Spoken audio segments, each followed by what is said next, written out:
வணக்கம். நீங்கள் நேரடியாக இணைந்து கொள்வது நியூஸ் ஃபர்ஸ்டின் மதிய நேர பிரதான செய்திகளோடு. இன்றைய விரிவான செய்திகளுக்கு செல்லும் முன்னர் முதலில் தலைப்புச் செய்திகள். வடமாகாண சபையின் அதிகாரத்தை எவர் கைப்பற்றினாலும் பிரச்சினை இல்லை என்கிறார் ஜனாதிபதி.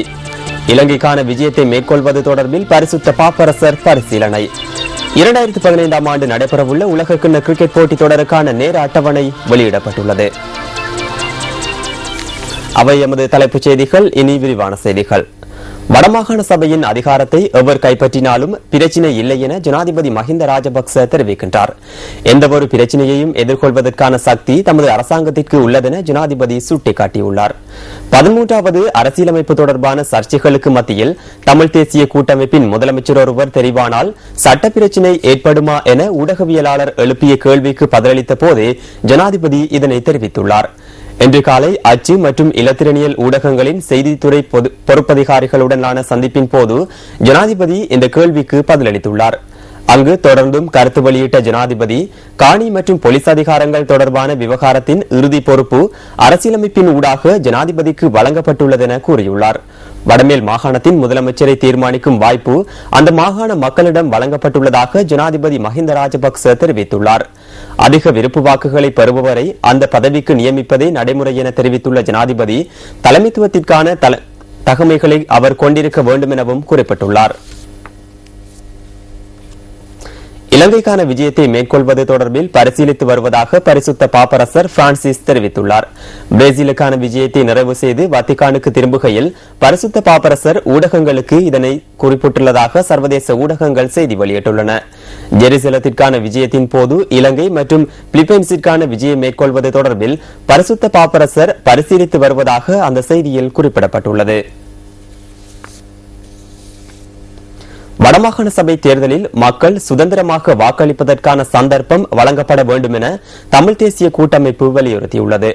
நேற்று யாழ்ப்பாணத்தில் நடைபெற்ற ஊடகவியலாளர் சந்திப்பில் கூட்டமைப்பின் பாராளுமன்ற குழு தலைவர் இரா சம்பந்தன் இந்த விடயத்தை சுட்டிக்காட்டினார். மக்கள் சுதந்திரமாக வாக்களிப்பதற்கு அந்த உரிமை மக்களுக்கு இருக்க வேண்டும். அந்த உரிமை எவ்விதத்திலும் மறுக்கப்படக்கூடாது. நாங்கள் அறிந்த விடயம், இதற்கு முன் நடைபெற்ற சில உள்ளூராட்சி மன்ற தேர்தல்களின் போது மக்களுடைய அடையாள அட்டை, மக்களுடைய வாக்களிக்கும் அட்டை போன்ற ஆவணங்கள் தேர்தலுக்கு முதல் நாள் பறிக்கப்பட்டன. ஆயிரக்கணக்கில் அவ்விதமான சம்பவங்கள் இடம்பெறக்கூடாது. எவ்விதமான அச்சுறுத்தலும் இல்லாமல் மக்கள் சுதந்திரமாக வாக்களிக்கக்கூடிய ஒரு நிலைமை இருக்க வேண்டும். அது அத்தியாவசியம். எவரும் மக்கள் அந்த உரிமையை பயன்படுத்துவதற்கு தடையாக இருக்கக்கூடாது.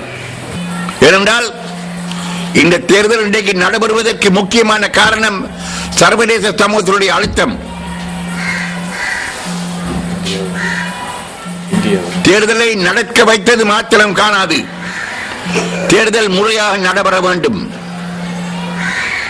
வடமாகாணத்து மக்கள் தமது ஜனநாயக உரிமையை சுதந்திரமாக பயன்படுத்தி தங்களுடைய பிரதிநிதிகளை அந்த மாகாண ரீதியாக தெரிவு செய்வதற்கு அந்த சுதந்திரங்கள் அவர்களுக்கு உறுதி செய்யப்பட வேண்டும்.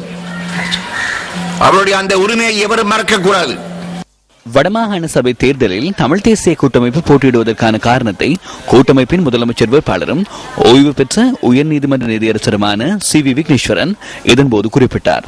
ஆயுத குழுக்கள் தங்களுடைய பலாத்காரத்தின் நிமித்தம் அங்கு தங்களுடைய தங்களுடைய ஆட்சியை வைத்திருந்தார்கள் என்று அரசாங்கமும் வெளிநாட்டு அரசாங்கங்களும் கூறி வந்தன.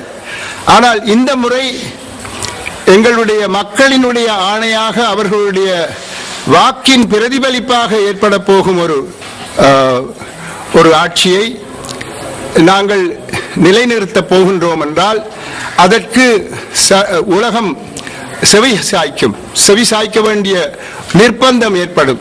அரசாங்கம் கூட அதற்கு செவி சாய்க்க வேண்டியிருக்கும். குற்றச்சாட்டுகளை முன்வைப்பதன் ஊடாக தமது அரசியல் வாழ்க்கையை சீர்குலைக்க முடியாது என தயாஸ்ரீ ஜெயசேகர தெரிவிக்கின்றார். குருநாகல் யங் தம்பலாவ பகுதியில் தமது கட்சி அலுவலகத்தை திறந்து வைத்த சந்தர்ப்பத்திலேயே அவர் இதனை கூறினார்.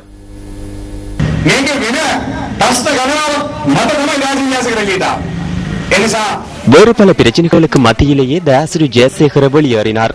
அதனால் நேரடியாக தயாசிரி ஜெயசேகரவுடன் அரசியலில் ஈடுபடுங்கள். குற்றச்சாட்டுகளை முன்வைத்து எமது அரசியல் வாழ்க்கையை சீரழிக்க முடியாது. பாரிய அளவிலான 5 ராஜதானிகளை கொண்ட வரலாற்று சிறப்புமிக்க மாவட்டமே இது. சுற்றுலா திட்டத்தின் மூலம் அதிக வருமானத்தை கொண்டு வரும் மாவட்டமாக இதனை மாற்ற முடியும்.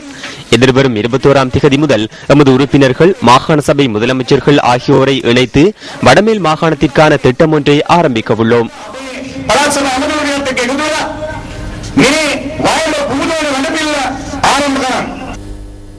கொழும்பின் பிரபல பாடசாலை ஒன்றின் ஆசிரியை ஆரம்பித்த உண்ணாவிரத போராட்டம் தொடர்ந்து முன்னெடுக்கப்பட்டு வருகின்றது. தமக்கு வழங்கப்பட்டுள்ள இடமாற்றத்திற்கு எதிர்ப்பு தெரிவிக்கும் வகையில் அவர் உண்ணாவிரதத்தில் ஈடுபட்டுள்ளார். இது தொடர்பில் நாம் குறித்த பாடசாலையின் அதிபரிடம் வினவிய போது உரிய நடைமுறைகளுக்கு அமைய இந்த ஆசிரியைக்கு இடமாற்றம் வழங்கப்பட்டுள்ள போதிலும் அதனை அவர் நிராகரித்துள்ளதாக அவர் தெரிவித்தார்.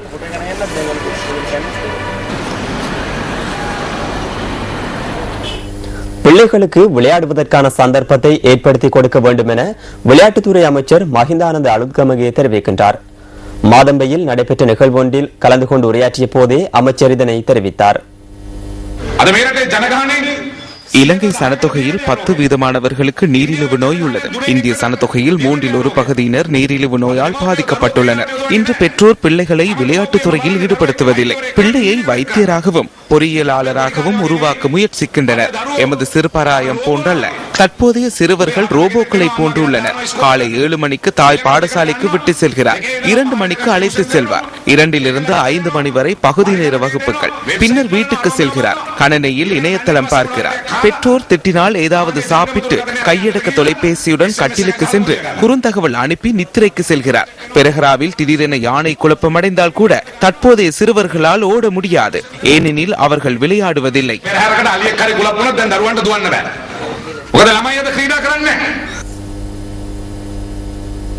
கியூபாவின் மொன்காடா தாக்குதலின் 60 ஆண்டு பூர்த்தியை முன்னிட்டு இலங்கை நூலக சேவை மண்டபத்தில் நேற்று வைபவம் ஒன்று ஏற்பாடு செய்யப்பட்டிருந்தது. இங்கு கலாநிதி டியூட்ட வீரசிங்க கருத்து தெரிவித்தார். අද ගෝලීය ජනතාව හමුවේ තියෙන ප්‍රධාන අභියෝගය මම සලකන්නේ இன்று சர்வதேச சமூகம் எதிர்நோக்கியுள்ள பிரச்சினை என்னவென்றால் முக்கிய சவாலாக அமைவது வியாபித்துச் செல்லும் மேற்கத்தியவாதம் மற்றும் ஐரோப்பிய நாடுகளின் சர்வதேச ஆதிக்கத்தை எதிர்கொள்ள முடியுமான முறையில் மக்களை எவ்வாறு தயார்படுத்துவது என்ற பிரச்சினை ஏற்பட்டுள்ளது. உலகமயமாக்கல் என்பது தற்காலத்தில் உலகமயமாக்கலின் தாக்கம் ஒரு யுத்தமாக மாறியுள்ளது. 3வது உலக மகா யுத்தம் ஒன்று தற்போது இடம்பெற்றுக் கொண்டிருக்கிறது. ஆரம்பத்தில் இடம்பெற்ற ஆயுதம் தாங்கிய யுத்தமாக இது இருக்காது. සංවිධානය කරන්නේ කෙසේද කියන ප්‍රශ්න. හැබැයි මේ යුද්ධය පරණ යුද්ධයේ ආයුධත් එක්ක නෙමෙයි මොකක්ද වෙන්නේ. போதைப்பொருள் கடத்தலுடன் தொடர்புடைய இலங்கையருக்கு இந்திய நீதிமன்றம் 10 வருட சிறை தண்டனை வழங்கியுள்ளது. இந்த இலங்கையர் கடந்த 2006ஆம் ஆண்டு ஜனவரி மாதம் 25ஆம் திகதி இந்திய போதைப்பொருள் ஒழிப்பு பிரிவினரால் கைது செய்யப்பட்டார். 2 கிலோகிராமுக்கும் அதிகமான ஹெரோயின் போதைப்பொருளை விமானம் மூலம் இலங்கைக்கு கொண்டுவர முயற்சித்த போதே அவர் கைது செய்யப்பட்டதாக இந்திய ஊடகங்கள் தெரிவிக்கின்றன. விசேட நீதிமன்றத்தில் இது தொடர்பிலான வழக்கு விசாரணைகள் மேற்கொள்ளப்பட்டதுடன் அனைத்து குற்றச்சாட்டுகளிலும் அவர் குற்றவாளியாக காணப்பட்டுள்ளார். சிறை தண்டனைக்கு மேலதிகமாக 1 லட்சம் இந்திய ரூபாய் அபராதமும் குறித்த இலங்கையருக்கு விதிக்கப்பட்டுள்ளதாக இந்திய ஊடகங்கள் தகவல் வெளியிட்டுள்ளன. கம்பஹா ரத்துபஸ்வல பகுதியில் குடிநீர் தொடர்பில் எழுந்துள்ள பிரச்சினைக்கு தீர்வு வழங்க கோரி தேரர் ஒருவர் மேற்கொண்டிருந்த உண்ணாவிரதமானது சாகும் வரை உண்ணாவிரதமாக வலுவடைந்துள்ளது. இந்த உண்ணாவிரத போராட்டத்தில் இறங்கியுள்ள தேரர் நேற்றிரவு 8:30 தொடக்கம் அனைத்து வகையான உணவு மற்றும் பானங்களை தவிர்த்துள்ளதாக எமது செய்தியாளர் தெரிவித்தார். ரத்துபஸ்வல பகுதியில் குடிநீர் தொடர்பில் எழுந்துள்ள பிரச்சினை தொடர்பில் அனைத்து தரப்பினரையும் உள்ளடக்கிய குழு ஒன்றை நியமித்து 2 வாரங்களுக்குள் அறிக்கை பெற்றுக் கொள்ள உள்ளதாக பிரதி அமைச்சர் லசந்த அழகியவண்ண தெரிவித்துள்ளார். எவ்வாறாயினும் பிரதி அமைச்சரின் வாக்குறுதிக்கு இணங்காத மக்கள் தீர்வு கிடைக்கும் வரை தாம் உண்ணாவிரதத்தை கைவிடப் போவதில்லை என அறிவித்துள்ளனர். அதன் பிரகாரம் நேற்றிரவு முதல் பிரச்சினையுடன் தொடர்புபட்ட தனியார் தொழிற்சாலைக்கு அருகில் மக்கள் எதிர்ப்பு நடவடிக்கைகளில் ஈடுபட்டு வருவதாக எமது பிராந்திய செய்தியாளர் கூறினார். சட்டவிரோதமாக வனவிலங்குகளை விற்பனை செய்வதற்காக சமூக இணையதளங்கள் பயன்படுத்தப்பட்டுள்ளமை கண்டுபிடிக்கப்பட்டுள்ளது. அண்மை காலமாக வனவிலங்குகளை சட்டவிரோதமாக விற்பனை செய்வோரின் எண்ணிக்கை அதிகரித்துள்ளதாக சூழலியலாளர்கள் தெரிவிக்கின்றனர். காடுகளில் பிடிக்கப்படும் விலங்குகளை விற்பனை செய்வதற்காக இணையதளங்கள் மூலம் சந்தைப்படுத்தல் நடவடிக்கைகள் மேற்கொள்ளப்படுவதாக உயிர் பல்வகமை பாதுகாப்பு நிலையத்தின் தலைவர் புபுது வீரரத்ன கூறியுள்ளார். விலங்குகளை விற்பனை செய்யும் நிலையம் ஒன்று கிருளப்பனையில் நேற்று வனஜீவராசிகள் திணைக்களத்தினால் சுற்றி வளைக்கப்பட்டிருந்தது. சமூக இணையதளங்களூடாக கொள்வனவாளர்களை அடையாளம் கண்டு குறித்த நிலையத்தில் விலங்குகள் விற்கப்பட்டுள்ளதாக அதிகாரிகள் கூறியுள்ளனர். சுற்றி வளைப்பின் போது மலைப்பாம்பு, நாகம் மற்றும் கிரீன் இங்குவானா எனும் வெளிநாட்டு விலங்கு என்பன வனஜீவராசிகள் திணைக்கள அதிகாரிகளால் கைப்பற்றப்பட்டுள்ளன. இங்கு அதிக விலைகளுக்கு விலங்குகள் விற்கப்பட்டிருந்தமை தெரிய வந்துள்ளதாகவும் திணைக்களத்தின் சுற்றி வளைப்பு பிரிவின் பணிப்பாளர் கூறியுள்ளார். இது தொடர்பாக கைது செய்யப்பட்ட சந்தேக நபர் நீதவான் முன்னிலையில் ஆய்வு செய்யப்பட்டதை தொடர்ந்து சரித பிணையில் விடுவிக்கப்பட்டுள்ளார். பாடசாலை மாணவர்களிடையே ஊடகத்துறை தொடர்பான அறிவை மேம்படுத்தும் நோக்கில் நியூஸ் ஃபர்ஸ்டினால் ஏற்பாடு செய்யப்பட்டுள்ள மற்றொரு செயலமர்வு நாவல ஜனாதிபதி மகளிர் கல்லூரியில் தற்போது நடைபெற்று வருகின்றது. பாடசாலை மாணவர்களுக்காக நியூஸ் ஃபர்ஸ்ட் நடத்தும் 102வது செயலமர்வு இதுவென்பது குறிப்பிடத்தக்கது. இதன்போது செயன்முறை பயிற்சிகளுடன் பாடசாலை மாணவர்களுக்கு தொடர்பாடல் குறித்த பயிற்சிகள், செய்தி தயாரிப்பு மற்றும் வாசிப்பு தொடர்பிலும் ஆலோசனைகள் வழங்கப்படுகின்றன. அத்துடன் மாணவர்களின் திறமைகளை வெளிப்படுத்துவதற்கான சந்தர்ப்பமும் அளிக்கப்பட்டது.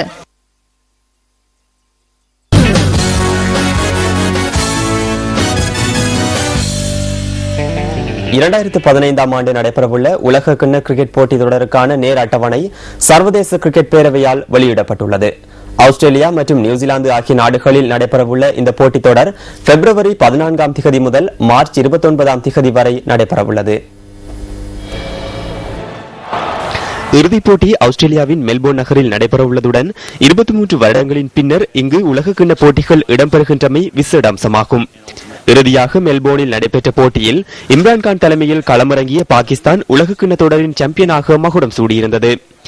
இங்கிலாந்து, ஆஸ்திரேலியா, இலங்கை, பங்களாதேஷ், நியூசிலாந்து போன்ற அணிகள் குழு ஏயிலும், இந்தியா, தென்னாப்பிரிக்கா, பாகிஸ்தான், மேற்கிந்திய தீவுகள், சிம்பாப்வே, அயர்லாந்து போன்ற அணிகள் பி குழுவிலும் போட்டியிடுகின்றன.